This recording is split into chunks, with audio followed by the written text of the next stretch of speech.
नमस्कार दोस्तों, आज की कहानी एक पिता की कहानी है। तो चलिए शुरू करते हैं। 5:30 को ऑफिस खत्म होने के बाद मैं सीधा घर नहीं गया, क्योंकि मुझे मेरे दोस्त का फ़ोन आया था, जिसने मुझे राजा रानी बड़ा पाव की शॉप के सामने मलाड में रुकने के लिए कहा था। उसे कुछ शॉपिंग करनी थी, इसलिए उसने कहा था कि तुम रुकना। हम दोनों हमेशा एक साथ शॉपिंग करने जाते थे। उस शॉप के पास पार्किंग के लिए पैरेलली कुछ लोहे के एंगल लगाए हुए थे। मैं उन्हीं पर चढ़कर बैठ गया और अपने दोस्त का इंतजार करने लगा। एक 70-72 साल का बुजुर्ग आदमी, आंखों पर मोटे कांच वाले चश्मे, मैली धोती और कुर्ता पहने मेरे पास आया। क्योंकि मैं लोहे के एंगल पर 3-4 फुट की ऊंचाई पर बैठा हुआ था, उसने मेरे घुटनों को छुआ और बोला, बेटा एक बड़ा पाव खरीद कर दे दोगे तो बहुत अच्छा होगा, बहुत ज़्यादा भूख लगी है। मैंने जब उस आदमी की तरफ देखा तो वह मुझे रोजाना दिख रहे भिखारियों में से नहीं लगा। उन्हें देखकर ऐसा भी नहीं लग रहा था कि वह हर दिन भीख मांगते होंगे। ऐसे अचानक किसी बुजुर्ग ने मेरे पैरों को हाथ लगाया तो मुझे बहुत अजीब सा महसूस हुआ। मैंने तुरंत एंगल से कूदकर नीचे खड़ा हो गया। मैंने अपने जेब में हाथ डाला और 50 रुपये निकालकर उस बुजुर्ग को देते हुए कहा, अंकल आपको भूख लगी है तो यह लीजिए 50 रुपये, कुछ खा लीजिए। बुजुर्ग ने कहा, नहीं बेटा, पैसे मत दो, बस एक बड़ा पाव ला कर दे दो, उतना ही बस है मेरे लिए। ठीक है, मैं लाकर देता हूँ, आप यहीं बैठिए, कहकर मैं राजरानी बड़ा पाव की दुकान में गया और एक बड़ा पाव खरीद कर लाया। बुजुर्ग को खाने के लिए दिया। बुजुर्ग नीचे बैठकर बड़ा पाव खाने लगा। मेरी तरफ देखकर वह बोले, ऊपर मत बैठो, गिर जाओगे, यहाँ बैठो मेरे पास।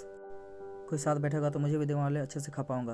मैं उनका कहना टाल नहीं पाया और उनके साथ ही बैठ गया। फिर मैंने उनसे सवाल करना शुरू किया, कहाँ से आए हैं, कहाँ जाएंगे, किससे मिलने आए हैं, वगैरह वगैरह।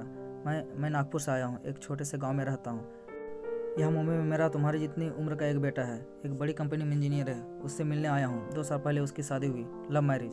बहू पढ़ी लिखी है, नए विचारों वाली है। उसे सास ससुर यानी हम पति पत्नी गंवार लगते हैं, इसलिए हमारे साथ रहना उसे अच्छा नहीं लगता। इसलिए बेटा अब अलग रहता है, यहीं मुंबई में 2 सालों से। परसों मेरे इस मोबाइल पर उसका फ़ोन आया। वह कह रहा था अमेरिका में नौकरी मिली है उसे, बीवी को लेकर जा रहा हूँ अमेरिका 10 साल के लिए। यहाँ मुंबई में था 6 महीने में एक बार आता था, हम बूढ़ा बूढ़ी से मिलने के लिए। अब इतने दूर प्रदेश जा रहा है, एक बार मिलने के लिए आओ बोला तो अब समय नहीं बचा है। परसों फ्लाइट में बैठकर जाना है कहता है। अब 10 साल के लिए जा रहा है, पता नहीं हम कब तक जिएंगे या मरेंगे, इसलिए सोचा खुद ही जाकर उससे मिल लेता हूँ। कल शाम से एयरपोर्ट को ढूंढ रहा हूँ, लेकिन यहाँ के लोग कहते हैं कि इस एरिया में एयरपोर्ट ही नहीं है। बुजुर्ग ने एड्रेस वाली चिट्ठी मेरे हाथ में देते हुए कहा। उसकी बात सुनकर मैंने कहा, लोग सच कह रहे हैं, एयरपोर्ट यहाँ नहीं है, सांता क्रूज में है। बुजुर्ग ने मेरी तरफ देखकर कहा, लेकिन परसों जब बेटे का फ़ोन आया था तो उसने यही पता लिखवाया था मुझे। लगता है यह फ़ोन भी ख़राब हो गया है, फ़ोन ही नहीं आ रहा है बेटे का।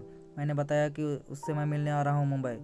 कहते हुए बुजुर्ग ने मोबाइल मुझे देखने के लिए दे दिया। अब मेरे एक हाथ में चिट्ठी और एक हाथ में मोबाइल था। मैंने मोबाइल का बटन दबाकर मोबाइल अच्छे से चला रहा था और मोबाइल में नेटवर्क की पूरी तरह से आ रहा था। मैंने उनसे पूछा, आपने नहीं लगा के देखा फ़ोन बेटे को? मुझे कहाँ लगाना था बेटा फ़ोन, कोई फ़ोन करता हो तो उठा लेता हूँ बस, उन्होंने कहा। मैंने रिसीव्ड कॉल में जाकर आखिरी आए नंबर पर कॉल किया। 2 रिंग्स बजने के बाद कॉल कट कर दिया गया। फिर मैंने एड्रेस की चिट्ठी खोली, देखी, उसमें जहाँ हम बैठे थे वहीं का एड्रेस था, यानी जानबूझकर गलत एड्रेस दिया गया था। मैं समझ चुका था कि गलत पता देकर लड़का अपने माँ बाप को टाल रहा था और अब उनका बेटा भी फ़ोन नहीं उठा रहा था। मुझे ये मालूम पड़ चुका था कि वह जिस प्लेन में सवार हो चुका है वह प्लेन कभी भी उसके माँ बाप की दिशा में उड़ने वाला नहीं था। तब तक मेरा दोस्त वहाँ आ गया और बोला, चलो शॉपिंग करते हैं। मैंने उसे 2 मिनट रुकने के लिए कहा और मैंने बुजुर्ग की तरफ देखकर सोच में पड़ गया। मैं समझ नहीं पा रहा था कि अपने बेटे की तरफ से होने वाले धोखेबाजी के बुजुर्ग समझ नहीं पा रहे थे या फिर खुद का बच्चा उनके साथ ऐसा व्यवहार कर रहा सकता है, यह वो स्वीकार नहीं कर पा रहे थे। मैंने बुजुर्ग से बोला, अब तक तो आपका बेटा जिस प्लेन में बैठा है वह उड़ चुका होगा। मुझे नहीं लगता कि अब आपकी उससे मुलाकात हो पाएगी, इसलिए अच्छा ये होगा कि आप अपने घर वापस चले जाएं। आंटी भी आपका इंतजार कर रही होगी। मेरी बात सुनते ही अगले ही क्षण उसकी आंख आंसू से भर गए। आंसू भरी आंखों से वो मेरी तरफ देखने लगे। घर जाने के लिए भाड़े के पैसे देते हुए मैंने उसके हाथों पर हाथ रखा और पूछा, अंकल मैं कब से आपके हाथों में ये डब्बा देख रहा हूँ, क्या है इस डब्बे में? मोतीचूर के लड्डू हैं, मेरे बेटे के पसंद के, उसकी माँ ने भेजे हैं उसके लिए खुद बनाकर, बुजुर्ग ने कहा। किसी खंजर से मेरे दिल को चीरकर मेरे अंतःकरण को लहूलुहान कर दिया गया हो, ऐसी मेरी हालत हो गई है। मैं निःशब्द होकर बुजुर्ग की तरफ देखता रहा और वहीं बैठा रहा। ये भाई चलना, देर हो रही है। मेरे दोस्त की आवाज़ कानों में पड़ी तो मैं होश में आया और ऐसे ही उस भीड़ में के पीछे पीछे चलने लगा। घर पहुंचकर आधी रात तक मैं सो नहीं पाया। रह रह कर एक ही सवाल मेरे मन में उठ रहा था, एक बड़ा पाव की भीख मांगने वाला वह बेचारा आदमी भूख से बेहाल होने के बावजूद भी अपने साथ लाए उस मोतीचूर के लड्डुओं में से एक भी लड्डू खुद नहीं खा सकता था क्या? अपने बेटे से इतना प्यार।